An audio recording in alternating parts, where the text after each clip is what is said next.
This is Margaret Maloney, and welcome to the Death Dhamma podcast. Open and honest discussions with wise and skillful teachers about their experiences with life, death, and Buddhism.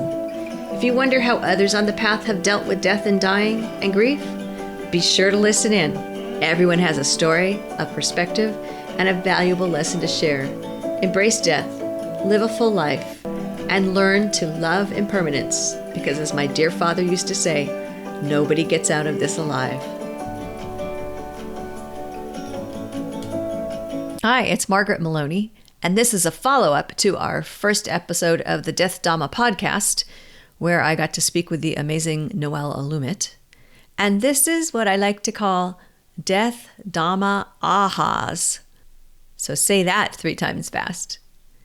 And this is our opportunity to zero in on some key points and for me to share with you some of the things I learned from being able to have a discussion with someone as wise and wonderful as Noel. Before I dive in, since this is our first time working together, I thought I'd share a little bit about myself. Who is this death-obsessed person? Well, I'm not really death-obsessed, but I do see the importance of how learning to live with death gives us better lives overall. And my street cred, if I can say it that way, is having seen some of my family members through their deaths over a period of about 4 years. I lost my mother-in-law, my father, my mother, and my husband. And I'm not morbid bragging, because lots of people who have had lots more death, lots more quickly, and possibly in much more traumatic ways. But what I learned on that path was how unprepared people could be for death, and I think how important it is to recognize it and to talk about it, and how much Buddhism helped me. I'm not going to tell you it was easy, because it wasn't, but I am going to tell you that Buddhism really helped lead me through my intense period of grieving. And now I work in what I like to call death awareness, and that's where this podcast has come from. It's where my first book, Carpooling with Death, How Living with Death Will Make You Stronger, Wiser, and Fearless, available on Amazon. That's my shameless plug, everyone. That's where that came from. And from that sprang the idea of, now that I've discussed my experience with death, why don't I reach out to some other Buddhists and find out their experiences with death? And from that came this podcast, and hopefully to be released this year, the upcoming book, Sitting with Death. And I think that's enough about me. You can definitely find more if you go to margaretmaloney.com. You can read all about me there. MargaretMeloni.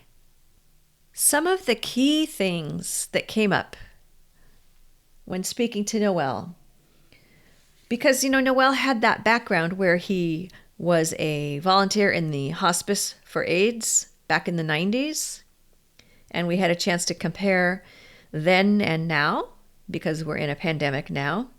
And some of the things that he noticed and that we discussed was about how people treat the dying. And sometimes we blame the dying. And I think that that is something that happens now. Certainly people did it to those when AIDS was new, and beyond when AIDS was new. People blamed them for being gay and getting AIDS, since that was the first population who was largely impacted. But there's this whole notion of, do we bring death on ourselves? Okay, technically you could say yes. I have brought on my own death whenever it comes, because I am here, because I have been born into this life.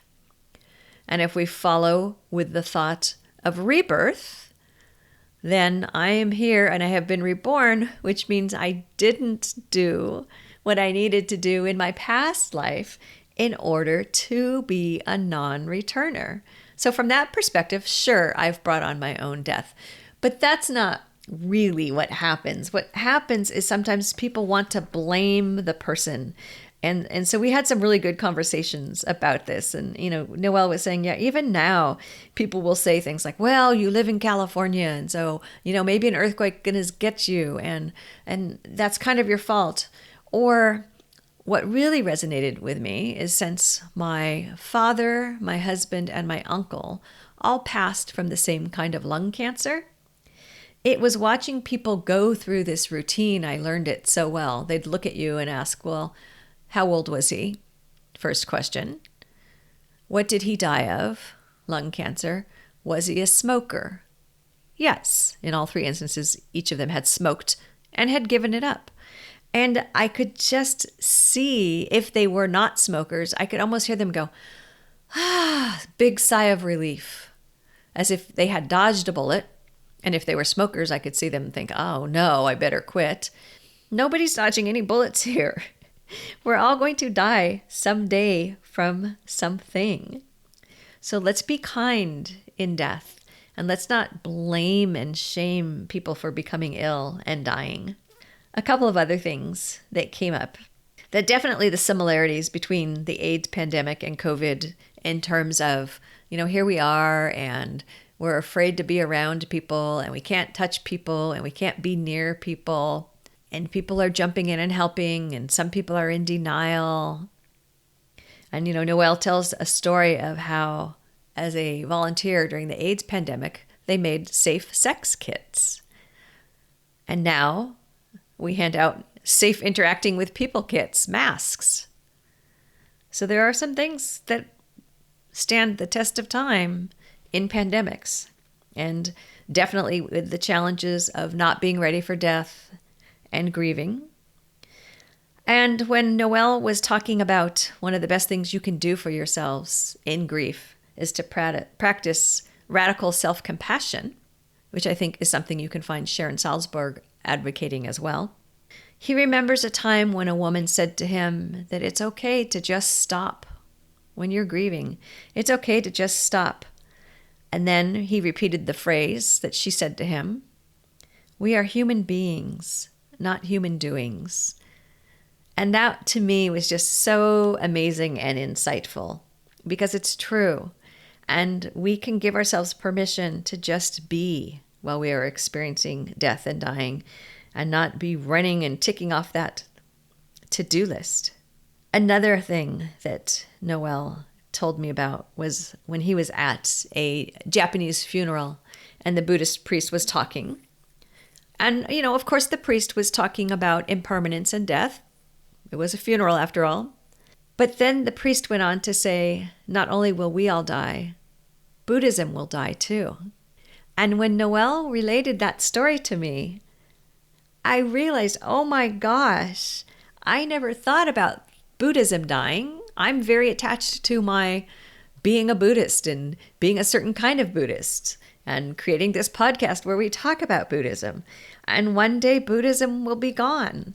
And maybe it'll be called something else or we will practice something else. But Buddhism will die too. And what a great reminder for me that I still have work to do in my approach and acceptance of impermanence. And one last thing I want to share with you is when Noel said, it's okay to talk to dead people. I still talk to my dead mother and my dead father and my dead husband and occasionally my dead uncle and once in a while my dead aunt. And I love the way that he phrased it. And he said, they're still part of our life. We still have a relationship with them. And I love how he said, they're part of your team. They're on your team. So, and he was talking about his dead father and we discussed how his dead father is on Team Noel. And so my dead people and your dead friends and family, they're part of your team. And we don't have to cut that off. In speaking with them, we don't want to be attached, but we are recognizing the part of us that was attached to them, that was bound up with them. Maybe a better way to say it is we are recognizing the parts of us that have come from our relationship with them. If you haven't had a chance to listen to the episode, I hope you do because there's so much more there. I just wanted to have the opportunity to share with you. These are some of my Death Dhamma Ahas. So thank you. Bye for now. See you or hear you or speak with you on the next episode.